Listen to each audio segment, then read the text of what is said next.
Et mon aimable Jésus, se manifestant en moi, me dit « Ma fille, l'âme qui possède mon divin fiat a une puissance telle qu'elle est capable de mettre en pièces les puissances diaboliques. Et j'ai voulu permettre qu'en touchant de ta propre main et en te plaçant par-dessus lui, il soit écrasé pour que tu ne le craignes pas et qu'il puisse sentir la puissance de celle qui possède ma volonté et réduit la force diabolique en poussière, emportée par le vent. Aussi, ne t'inquiète pas pour lui et continue ta vie dans mon fiat. En vérité, tu dois savoir que chaque prière, chaque acte et chaque mouvement que la créature vit en elle contient en soi une force et un poids infini et indélébile. Et l'infini, s'étend partout, il contient la vertu productrice de tous les bienfaits. Il embrasse l'éternité, il contient Dieu lui-même. Par conséquent, un acte accompli dans ma volonté est un acte qui ne finit jamais et dont le pouvoir est tel qu'il enferme le ciel et la terre. Et notre fiat, avec sa puissance infinie, enferme notre divinité dans l'acte de la créature, formant avec ses voiles de lumière le plus beau et le plus merveilleux palais royal de notre être divin. Jésus disparut. Je pensais à cela lorsque mon Jésus, se manifestant en moi, me dit « Ma fille, toutes les générations dépendaient des premiers actes accomplis par Adam dans la plénitude de ma divine volonté, parce que, du fait d'être accomplis en elle, ces actes pleins de vie pouvaient être l'origine et la vie de tous les autres actes des créatures. Et même si les créatures ne vivent pas dans ma volonté, mais dans la leur, c'est cependant ma volonté qui leur donne la vie. Et alors qu'elle leur donne la vie, les créatures maintiennent ma volonté comme suffoquée et agonisante dans leurs actes.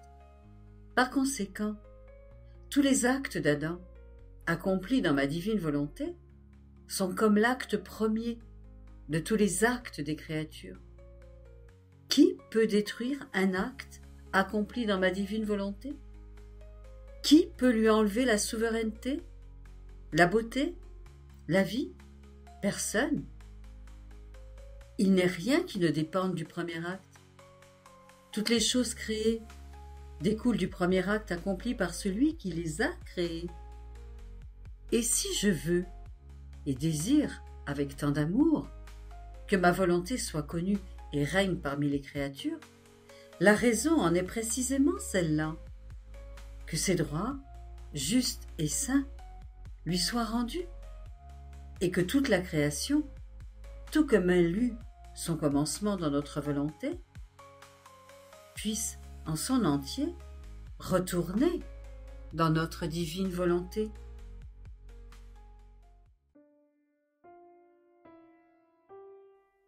Très chère fille de ma divine volonté, mon divin vouloir est en lui-même un miracle continuel. Descendre dans la bassesse de l'acte de la créature pour y former son acte, sa vie, est le plus grand miracle qu'il ait été donné d'opérer. Sa vertu pénètre tout. Son baiser de lumière ravit l'acte de la créature.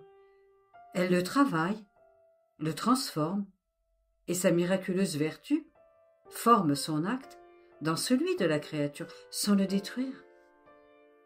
Il utilise l'espace pour y installer son acte et se sert du vide pour y former sa vie, si bien que de l'extérieur, on voit l'acte humain et de l'intérieur, les merveilles, la sainteté, le grand miracle de l'acte divin. Ainsi, la créature qui fait ma volonté et vit en elle n'a pas besoin de miracle, car elle vit sous l'appui des miracles de mon vouloir et possède en elle-même la source, la fontaine qui transforme la créature. dans la miraculeuse vertu de ma divine volonté, de sorte que l'on voit en elle le miracle de la patience invaincue, le miracle de l'amour éternel envers Dieu, le miracle de la prière continuelle, sans fatigue. Et si l'on voit des souffrances, ce sont des miracles de conquête, de triomphe et de gloire qu'elle enferme dans ses souffrances. Car, à l'âme qui vit en elle, ma volonté veut donner le miracle de l'héroïsme divin, et dans les souffrances, elle place le poids et la valeur infinie, l'empreinte, le sceau et les souffrances de ton Jésus.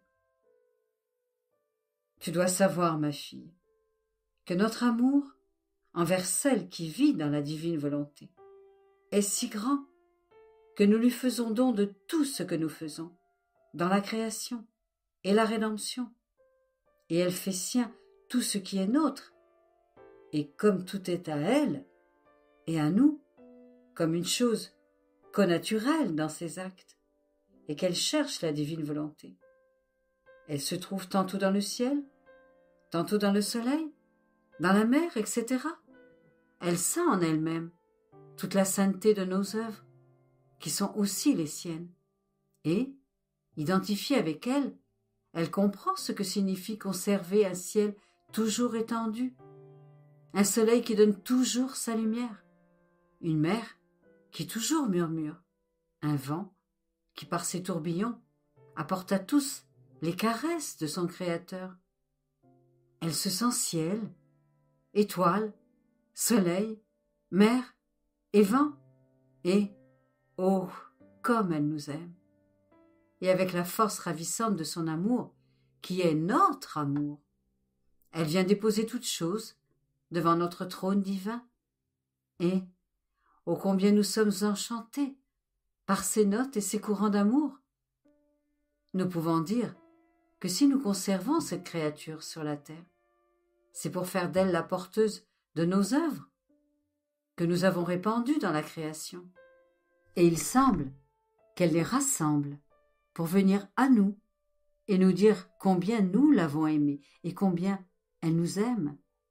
Mais c'est plus beau encore lorsqu'elle passe dans le royaume de mes actes, de la rédemption.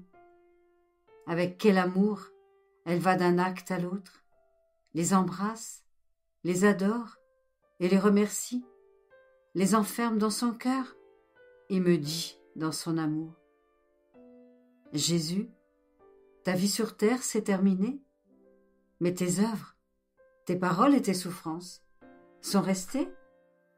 Touche-moi maintenant pour continuer ta vie et que tout ce que tu as fait serve à ma vie. Sinon, je ne peux former de moi-même un autre Jésus. Si tu ne me donnes pas tout, je ne suis pas capable de former ni de continuer ta vie sur la terre. Et, tout amour, tu lui réponds: Ma fille, tout t'appartient. Prends de moi ce que tu veux. D'ailleurs, plus tu prendras, plus je serai heureux et plus je t'aimerai. Mais la plus belle chose de cette heureuse créature, c'est qu'en voulant tout et en prenant tout, elle s'aperçoit qu'elle ne peut pas contenir tout ce qu'elle a reçu, et qu'elle vient à son Jésus, me donne tout, se répand en moi avec sa petitesse, son petit vouloir, et, ô combien j'en suis heureux, je peux dire que ce sont de continuels échanges de vie que nous faisons, moi en elle et elle en moi. La force de l'union de celle qui vit dans notre volonté est telle entre nous que pas plus qu'elle, nous ne pouvons la séparer de nos œuvres. Si cela se pouvait, ce serait comme si l'on séparait en deux la lumière du soleil, et il est impossible de diviser l'unité de la lumière. Et si l'on voulait essayer de diviser la lumière, elle en serait humiliée, et avec la force de son unité, elle s'en moquerait.